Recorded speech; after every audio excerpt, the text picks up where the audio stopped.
Ladies and gentlemen, good afternoon. My name is Ulysses Perandio, and I am the president of BRATECC. BRATECC's objective is the promotion and advancement of commercial trade and investment between Brazil and the state of Texas, the entry door to the US, by way of conferences, seminars, meetings, missions, publications, education and social activities, and other means of communication. Texas is the entry door as far as we are concerned to the US market. Similarly, we also support the US companies based in Texas interested in doing business in Brazil. So we do both directions, support companies in Brazil coming to Texas and companies based in Texas interested in going to Brazil. Our focus traditionally is the oil and gas industry, but we have expanded to other areas such as agribusiness and import and export, where we also provide equal support. We rely on our extensive network of member companies that can provide the necessary support to start your business in the US, such as law firms, accounting houses, immigration support, and also provide physical spaces like offices and warehouses for your company to start successfully and efficiently in Texas. Additionally, BRATECC can provide access to our extensive network and organizations and companies based in Texas, such as the Brazilian Consulate in Houston, the Office of the Texas Governor, the AmCham, American Chamber of Commerce, the Greater Houston Partnership, and the Port of Houston. Also, all the major oil and gas companies such as Exxon, Chevron, BP, Schlumberger service companies, West, and many others are part of our board or members of our Chamber of Commerce. And so you would have also access to these companies by joining BRATECC. Today's objective is to provide you with an opportunity to meet with Adriana Cruz, the Executive Director for Economic Development and Tourism Office of the Governor of Texas, Greg Abbott. She's based in Austin, Texas. And also with Marcio Félix, who is the EnP, which is Energy Platform CEO, based in Rio de Janeiro. You also have the opportunity to network and interact with our 6 directors. Those are the new directors that came on board of BRATECC starting 2021. We will start with our honorable guest speakers, Adriana Cruz and Marcio Félix. So allow me to give you a brief introduction to Adriana Cruz. I actually will summarize a little bit of her accomplishments and her positions because it's extensive. Give me a minute.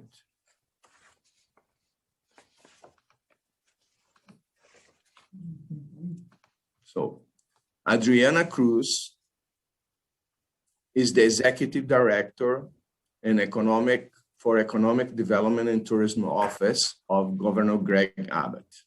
In October 2019, Adriana was appointed to lead the Governor's Economic Development and Tourism Office. The office markets Texas as one of the world's premier business and travel destinations. As Executive Director, Cruz provides leadership to business and community development, economic development finance, Texas tourism, Texas Workforce Investment Council, Texas Music Office, and the Texas Film Commission. Cruz has more than 20 years of leadership experience in economic development, marketing, and international business. Prior to her appointment to lead the Texas Economic Development and Tourism Office, Cruz was president of the Greater San Marcos Partnership, the regional economic development organization established to encourage and nurture economic growth in San Marcos and Hayes and Caldwell counties. Previously, Cruz was the vice president of global corporate recruitment for the Austin Chamber of Commerce. In April 2020, Cruz was appointed by Governor Greg Abbott to the strike force to open Texas. a team of nationally recognized private and public leaders to advise the governor on safely and strategically reopening the state of Texas. In January 2020, Governor Greg Abbott appointed Cruz to Advisory Council on Cultural Affairs for a term set to expire in February 2023. Additionally, he named her vice chair of the council. Cruz serves on numerous boards, including the Texas Economic Development Council and Texas Workforce Investment Council. In addition, from 2016 to 2019, she served on Texas Economic Incentives Oversight to review the efficiency of Texas incentive programs. Besides that, she's married with 3 kids. And I would like to invite Adriana Cruz to please give us a few words and show us why people should come to Texas. Thank you, Absolutely. Adriana. Thank you, Ulysses, for your kind introduction, and appreciate so much being here with you today. And I'll say, prezados amigos, boa tarde e bem-vindo. It's an honor to join you today as we talk about the Brazil and Texas relationship. And let me start off by saying how grateful we are for the close working relationship that we have with the Brazil-Texas Chamber of Commerce. This partnership is essential as we expand ties in Brazil and Texas. And we have been grateful to partner with you on numerous events and international activities because international trade and investment is so important to our state. So let me talk to you a little bit about Texas, about what we have going on. And if I can, I'm going to share my screen. My screen, I'm disabled from sharing the screen. Cecilia, I don't know if you can allow me to share the screen. If not, I can just talk through the presentation. It's fine, but sometimes it's better. There we go. If we can see it. Okay, so I hope you can see that. And I'll go to presentation mode. It's thinking about it. There we go. So we'll talk Texas, and we have a lot going on in the state, as you've probably seen in the news. But wanted to share a little bit about our office. As Ulysses said, we are an office within the office of Governor Greg Abbott. So under his leadership, we work to market and promote the state of Texas as a premier business destination and tourism location. And these are the divisions that we have within our office. You can see business and community development, the economic development finance team, the Texas Workforce Investment Council, tourism, the Travel Texas division, and then we also focus on our creative industries, the Texas Music Office and the Texas Film Commission. And within business and community development, you know, we work not only to help attract companies here, but we also work on international trade and export opportunities. We have our regional representative offices, economic research and marketing, business retention and expansion, which is very important. We work with our existing companies to help them grow, and then small business and permit assistance. Within international business, this is the team that works the most closely with the Brazil-Texas Chamber of Commerce. The initiatives there are the Governor's Export Assistance Program and then the State Trade Expansion Program, or STEP grants. We also have an Office of Representation in Mexico. So the State of Texas Mexico office reports to that division. But this is an incredibly busy group. And even in 2020, though we've not been traveling, we've had about 20 virtual events and about 1,300 Texas companies participating. So a little bit about, you know, why companies are looking to Texas as a location to expand. And I love, Ulysses, how you spoke about it. Texas is the door to the United States, and you're absolutely right. One reason is our economic strength. We have no corporate income tax, no individual personal income tax.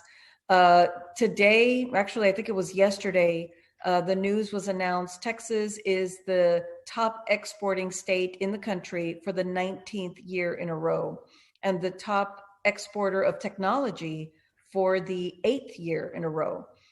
So, definitely, international trade is very important to the state. We're also the 9th largest economy in the world if we were our own country. So, the statistic that Texas is the 10th largest economy in the world, we're starting off this year, 2021, as the 9th largest economy, ahead of Australia, Mexico, South Korea, and Russia. We also rank number 1 in the country for foreign trade zone activity, and we've been the leader in the nation in terms of job growth and economic activity. The diverse and growing workforce is, of course, one of our secret ingredients. Our civilian labor pool is the 2nd largest in the country at 14 million. And Texas is also a popular location for people to relocate. The state's population grew by more than 367,000 in 2019 alone. Our higher education institutions are ranked among the top in the country. So from a workforce pipeline, the higher education institutions are, of course, a big asset for us. Our infrastructure, multimodal access to the world, reach all domestic and international markets from Texas by land, sea, and air. So you can see right there, Texas is the center of the country, the front door of the country. Our U.S. ports of entry, significant U.S. ports of entry, and a dynamic transportation network with 29 ports of entry and $70 billion committed over the next 10 years for state roadway improvements. And then our seaports provide easy access to the world. I mentioned to you the statistics on foreign trade zones. We rank, the top in the country for foreign trade zone activity. With 33, we're also the state with the most foreign trade zones in the country. And then our air service, connects to major markets domestically and internationally, home to 6 of the top 50 busiest airports in the country by annual passenger boarding. And we have more airports than any other state. So when Texas is known for doing things big, this is definitely one of them. And Texas' largest airport, DFW International, was named the 2019 Global Airport of the Year. But in terms of international trade, we continue to rank as the number 1 exporter in the U.S., as I mentioned, for 19 straight years. And for the 8th consecutive year, we lead the nation in terms of high-tech exports. Our top export markets include Mexico, Canada, Brazil, of course, China, and South Korea. And we also lead the nation in terms of the foreign direct investment and in jobs supported by exports at more than 910,000 jobs. So you can see that international trade and investment is certainly important for our state's growth and economy. International companies call Texas home, and we're seeing more and more activity in terms of foreign direct investment. Brazilian companies that are located in Texas, of course, are listed here, Pilgrims, Apollo Tubulars, and Gerdau. And then we have here lists of some of the other international companies that are based, their U.S. headquarters in Texas. And you can't talk about Texas or why Texas is an attractive place without talking about the quality of life, the food, the music, the outdoor activities, the cost of living, the available things to do, the different options. So, that is absolutely something that we talk about and promote as well. All of these assets that I've talked about have led to a lot of awards and recognition for the state. Texans are known for being very proud and very boastful, but we like to say it ain't bragging if it's true. And these are some of the awards recognition that we receive. Business facilities named as State of the Year 2019.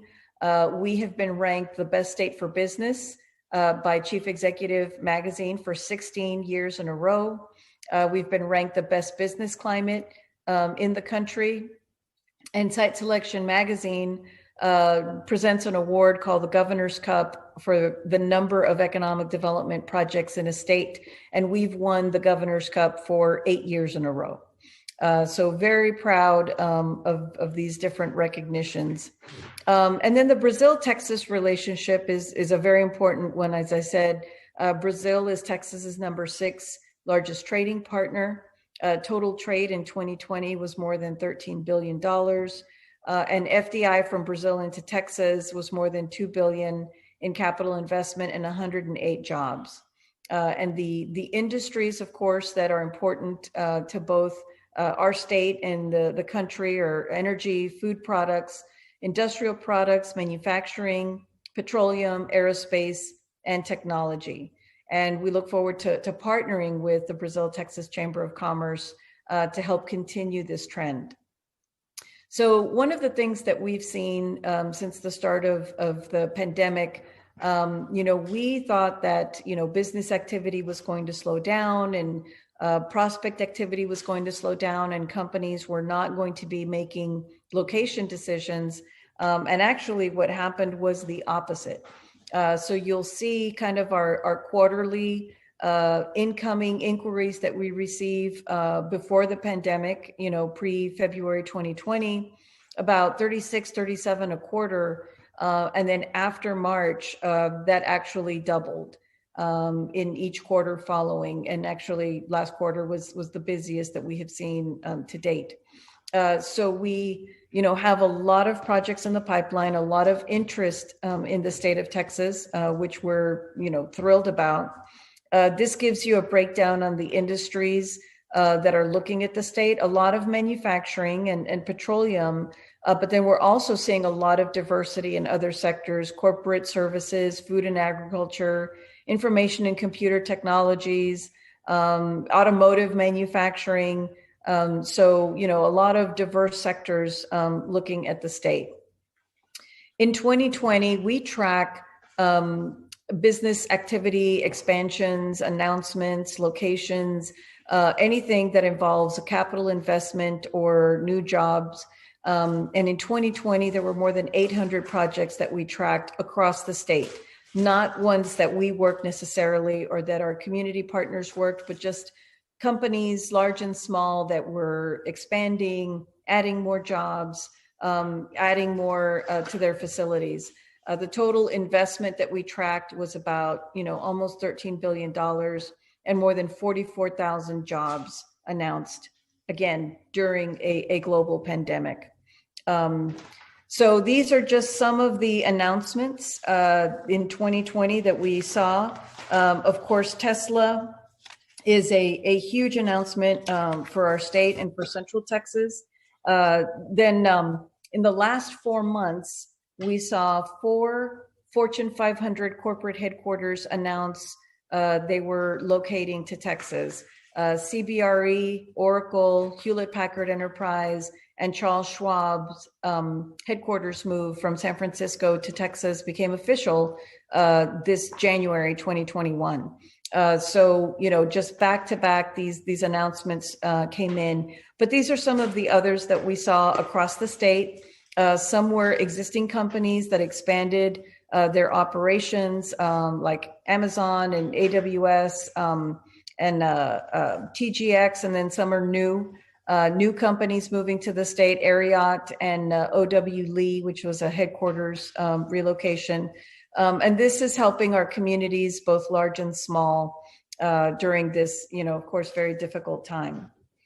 And the last thing that I'll say, I know that you all are celebrating 20 years. And so we have a proclamation that I'm going to be sending to you all, signed by Governor Abbott, congratulating you on your 20 years of operations. And some of the message that the proclamation says, since 2001, the Brazil-Texas Chamber of Commerce has fostered strong and mutually beneficial economic ties between Texas and Brazilian companies and bolstered investment, trade, and commerce across the Lone Star State.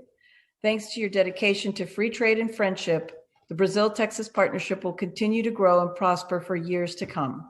You continue to demonstrate the hard work and commitment that have helped your organization achieve its longevity, and I wish you continued success in the future. and it's signed Governor Greg Abbott. And with that, that's the end of my presentation, and I'm happy to take any questions that you might have.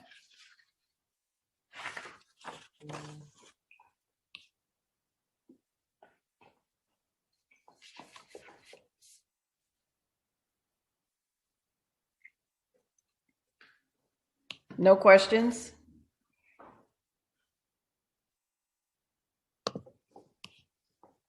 I see John had a comment, and so that I just want to say, Adriana, Adriana, I want to say thank you so much for joining us today, and that nice surprise of getting a proclamation for BRATECC is such a honor and such a pleasure, and keep up the fantastic work up there. Just keep up the fantastic work, and we look forward to when things normalize one day. We look forward to taking you on a mission down to Rio de Janeiro and help continue to support the great business ties you've created with Brazil. Thank you so much.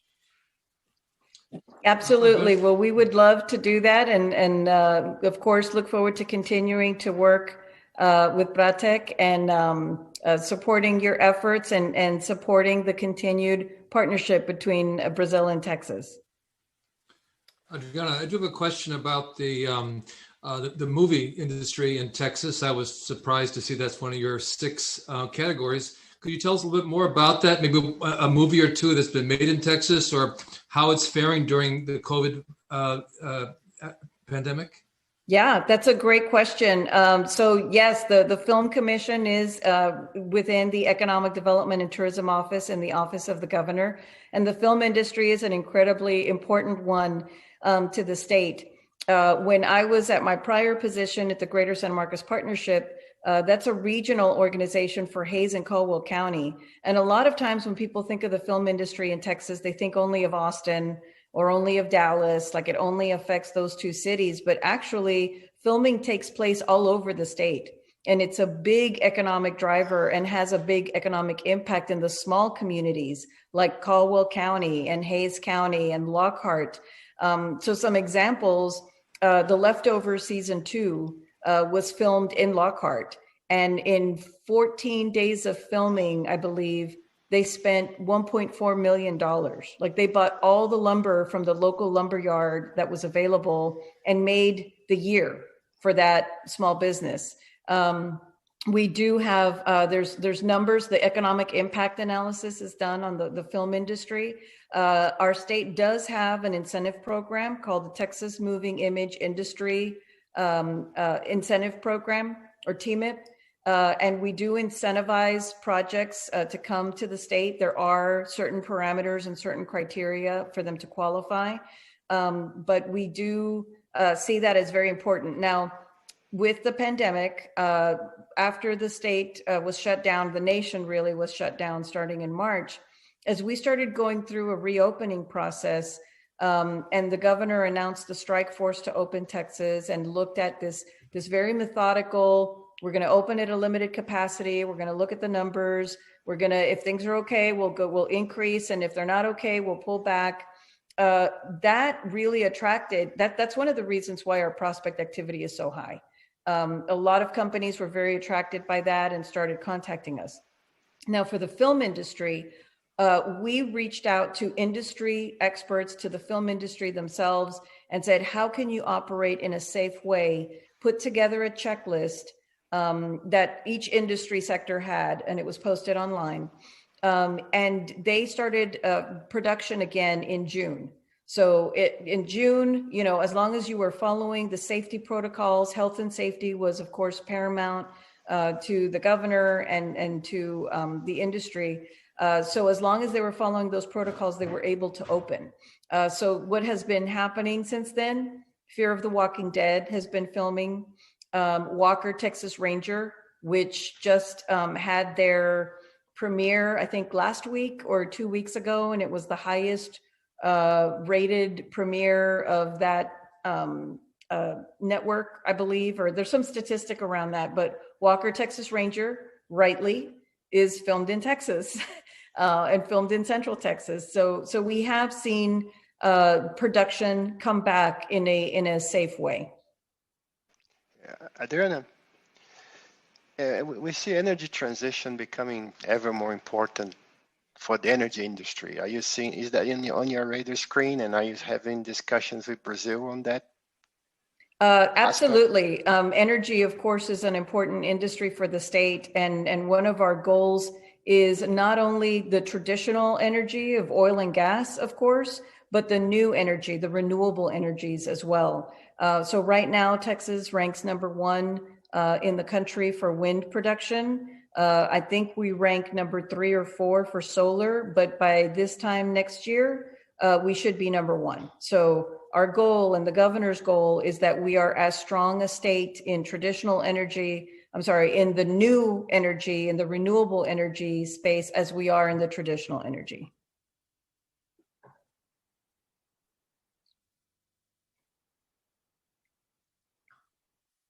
Any other questions? Marcio, I know you're on the line with us. We had a nice conversation last week, and you had talked about energy transition and vertical integration. Maybe you have a question on that topic? Thank you, John. Adriana has performed very, very well. That's the only big star state. Is very, very close to us in Brazil. Texas produce onshore double of pre-salt production in Brazil, so it's very, very strong. And I see Tesla, the announcement of Tesla in Texas. How do you combine this, the entertainment industry, the new energies, in the not the old-fashioned, but it is very important oil and gas industry? How do you accommodate? How do you manage everything together? Well, it's a big state and a diverse state, and so we have, and part of that diversity is actually our strength, and something that helps our economy. So when oil and gas, and if you remember the beginning of 2020, oil and gas prices fell, and that hit our economy hard. And then the pandemic happened, and that hit our economy hard. So while, West Texas was suffering with oil and gas, the rest of the state was okay. But then the pandemic happened, and then all of the state was hurt. But, I think it's, really embracing innovation, embracing the future, playing a role in that. You're absolutely right. The Tesla announcement has opened the door for electric vehicles, for battery manufacturing. And so we're definitely going to start seeing that as well. And I think that we have such a large state, such diverse communities, that there's opportunities for everyone at different levels. So we definitely want to continue innovating, continue to be a leader, both in the traditional energy and in the new energies. Very good. Well, thank you very much, Adriana. That was an impressive presentation. I really enjoyed that. I've been seeing numbers on Texas, on how much better Texas is doing compared to other states. And of course, it's good to say that's probably the #1 migrating state in the U.S., right? I believe is attracting most of the people. You're absolutely right. Yeah, I had that slide and I took it out. I should have left it in, but we do rank #1 in terms of the population migration into the state. Yeah, that's impressive. And that shows it all, right? It says it's a good quality of life, with good opportunities for jobs and low taxes, just like you said, or zero taxes, actually state taxes. So that's great. So yeah, excellent. Thank you so much. Thanks you. Thanks for mentioning our 20-year. That's an important achievement for us.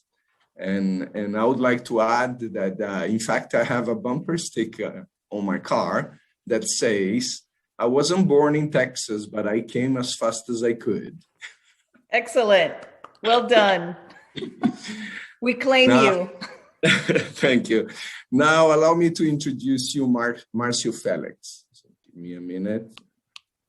Switch slide.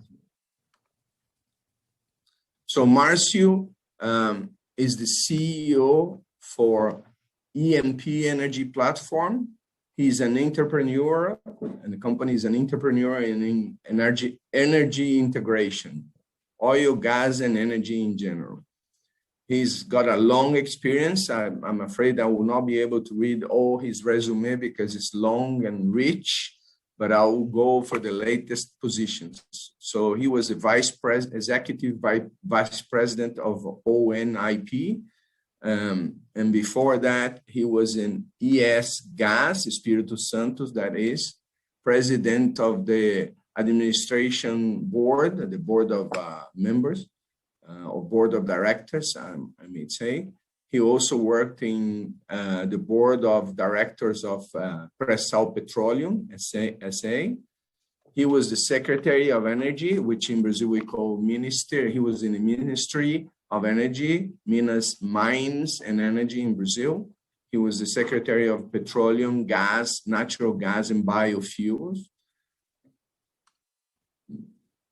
He was the Secretary of Petroleum and Natural Gas and Combustibles and Renewable Energy from 2016 to March 2018. He was an engineer in Petrobras, major assignments in Petrobras, held several management positions. And he also was a colleague in Schlumberger many, many years ago when he started. So I'll just transfer my microphone to Marcio and I'll let him elaborate a little bit more and share his talk to you all. Thank you, Marcio. The mic is yours. Thank you very much, Ulysses, and all the BRATECC team. I'm very honored to be here this afternoon with you in Texas today, celebrate the 20th anniversary of BRATECC. I have been several times with BRATECC in many events in Texas, especially in Houston. I'd say that after the Adriana's presentation, I'm missing the taste of Texas, so I'd like to be very soon back. I use the other advice in my other ad on my car. So it's a very nice place, and the Americans and others have the reason to migrate to go to Texas, and I'd like to be there very soon as possible. I'm here after almost 40 years working in the oil and gas industry in Brazil in several different positions since the very beginning in the beginning of the 80s, exactly 40 years ago in Flopetrol, Schlumberger, and then Petrobras in different positions. But last year, I decided to be an entrepreneur, to create a startup, EnP company. EnP is a game of letters that you see energy platform, but exploration production is behind the scenes. So EnP becoming an energy company, an energy integrated company, a small one, and we'll have a presentation, a very short presentation to share with you. I'm asking the sure. Here we go. Take some time. Okay. So something about EnP. Of course, we are working and proud to be onshore company, but we have some subsea project connecting ideas, innovative ideas to connect and create a smart grid of pipelines offshore Brazil. In a few words, our company is, I'd like to say that's an integrated energy company. When you search it in Google or other possibilities, it's not possible to find integrated energy company to So it's something very, very new. In Texas, as a state,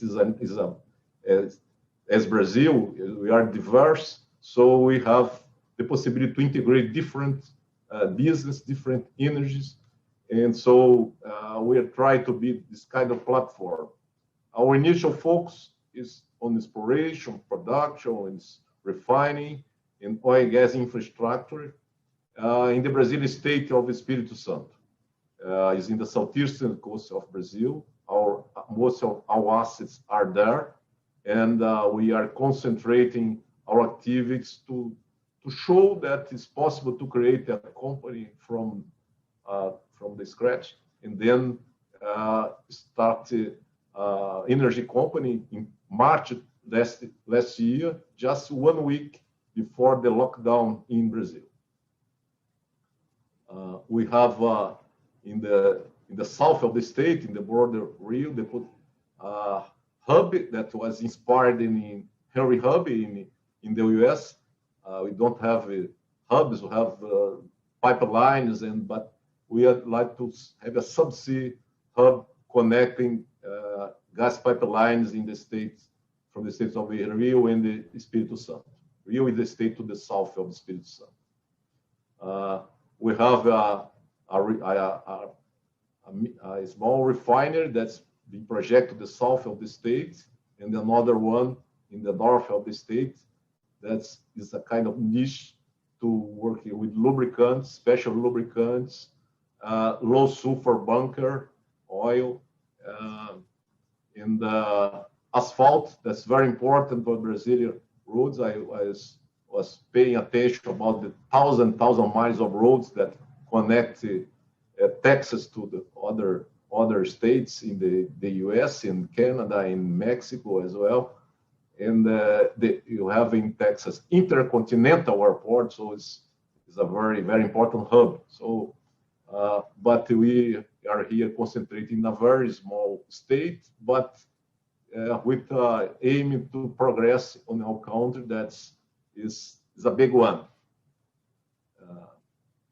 So in the first year, we were able to get some assets, 12 exploratory blocks onshore in the three mature oil fields, and the infrastructure with for processing gas and treat oil.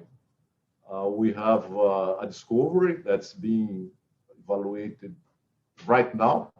Was my background in petroleum engineers, formation, evaluation. I'm very anxious and proud to have this 487 discovery that's being right now with the DST being performed.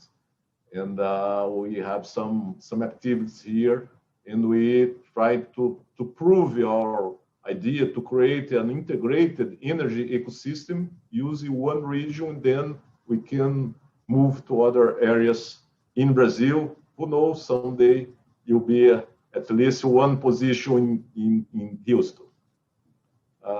Just one of our treasures that we have a gas processing plant on the left, and a liquid treatment plant, oil and liquids, that we can process more than we have now there. These facilities are connected to the main infrastructure in Brazil. Brazil is very big, but we don't have 100% of the. We don't have even 1% of the infrastructure you have there in Texas. We are proud to have a very small company, but we're proud to have, and I like to disclose, to share with you about this program with the new generations in the energy sector in Brazil. So we have many different petroleum engineering courses in Brazil, in geology as well. And so some of our examples, we have maybe people like me, very experienced, more than 35, 40 years in the industry, but we have very young people from different parts of the country. We have online interns, 2 online interns that started a few months ago, the new moment. So Eduardo and Luisa are working, 2 young ladies are working with us in a remote mode. We have partnerships with the Young Leaders Initiative, NRC, and Até o Último Barril, Till the Last Barrel, in a free translation. We have a partnership with GeoPOS that through this we have a partnership with the Houston University, a project in University of Houston. We have a trainee from the south of Brazil, and we have other different people. And so we are working to have a very diverse team from people coming from different parts of Brazil.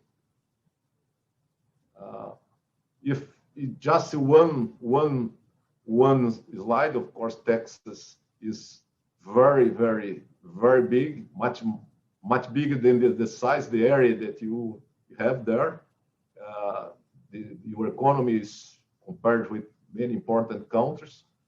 But to say, just making a very, very simple comparison, if Texas is able to produce onshore almost 55 million barrels of oil a day, was at least before the pandemic, Brazil just 0.2 with so many sedimentary bases. So I can't agree with that. And so I'd like to challenge our company to change this figure a little bit and encourage others to do that. Our gas production is a big difference.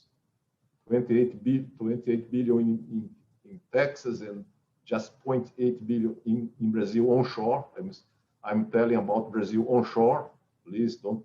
I'm not talking about the Brazil offshore. That's very, very big. We have in Texas 180,000 wells, more than 180,000 wells. In Brazil onshore, just 6,000. 3,000 independent producers there in Texas, and just 36 in Brazil. More than almost double of the refineries we have in Brazil, just Texas. So it's a big change. So I'd say this picture behind it represents our company. So you can see oil and gas industry at the same place with renewables and electric grid and other kind of integration of energy. So in the Brazil, unconventional is something that is still a challenge. We have for the conventional onshore a lot of opportunities, but we need to address the unconventionals. And of course, we could learn a lot with Texas in conventional as well, not only to have more independent producers here, but to have some suppliers, some goods and services that we need to have to get a reasonable, competitive environment for onshore in Brazil. So small refineries, niche refineries are something that we have room for them, in my point of view. LNG is something that can connect our countries more and more. The first export from US of LNG was delivered in Brazil. So we are tied with this new moment of the energy industry in the US, because we were able to change the game and start to export oil. Today, the WTI get a little bit more than $58 a barrel, and the Brent is crossing $61 per barrel. Is something was not possible to believe just a few months ago. And of course, we are in a unique moment of the history. Petrobras is several divestment opportunities being offered at the same time. Petrobras is leaving the onshore, all the whole onshore activity, exploration production activity in Brazil. So there will be a lot of opportunities now in the next years with the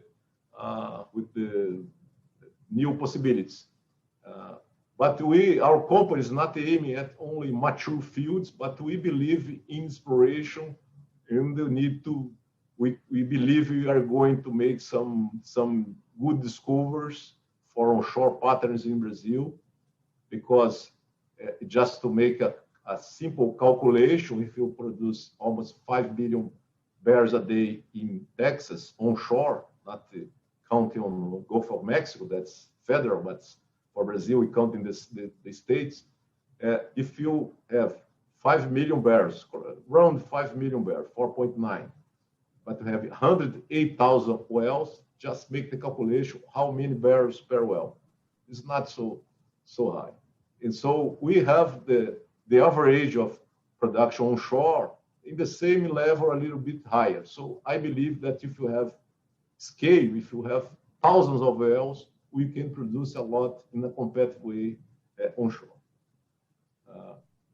So I believe, to conclude my brief presentation and open the floor to questions, if any, we have a lot of potential opportunities and synergies between Texas and Brazil, and would like to be one of the vehicles, one of the ways to make this cross experience to happen. Instead, we are in the pandemic. We have a lot of opportunities. We'd like to be there very soon. I'd like to visit Houston during World Petroleum Conference in December, hopefully. And congratulations to BRATECC once more. Thank you very much for the opportunities.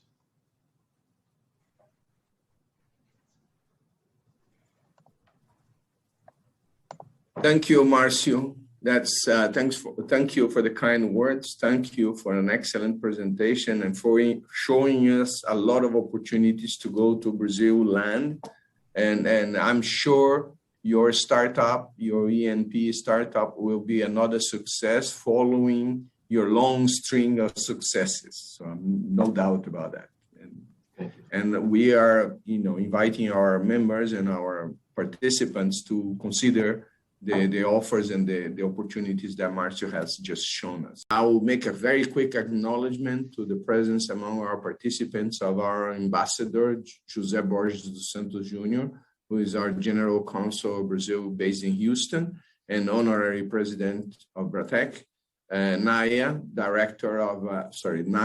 Igambi, Director of U.S. Commercial Services Office in Houston, our partner in many co-organized events, and also Roberto Ardengue, Chief Institutional and Sustainability Officer and member of the Board of Directors of Petrobras. I thank you all for participating and have a good rest of your day. Thank you very much, Ulysses. Thank you all. Thank you all. Thank you all. Bye. Thank you, Nice guys. to meet you. Bye-bye. Muito you. obrigada. Bye-bye. Thank you, Obrigada. guys. Bye.